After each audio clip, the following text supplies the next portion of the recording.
హనుమాన్ చాలీసా చేశారు తులసీదాస్ గారు. కళ్ళు మూసుకుని హనుమని తెలుసుకుని హనుమాన్ చాలీసా చేస్తుంటే భటులు వచ్చి కొరడాలు పట్టుకుని కొట్టడానికి పైకెత్తుతున్నారు.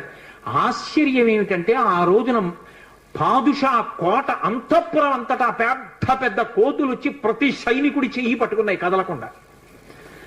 పాదుషా భయపడిపోయి సింహాసనం దిగి కిందకొచ్చి తులసీదాస్ గారి కాళ్ళ మీద పడ్డాడు. అప్పుడు ఖచ్చితంగా పూర్తయిపోయింది హనుమాన్ చాలీసా. ఆ తులసీదాస్ గారి చదివినప్పుడు అన్ని కోతుల రూపంలో వచ్చి ఎదురుగుండా హనుమ నిలబడి కాపాడారు తులసీదాస్ గారిని.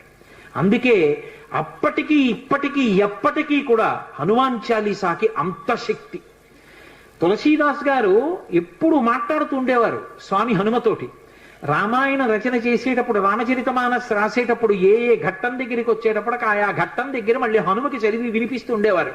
హనుమ అంతా చదివి సరేనంటుండేవారు. అబ్బో ఎన్ని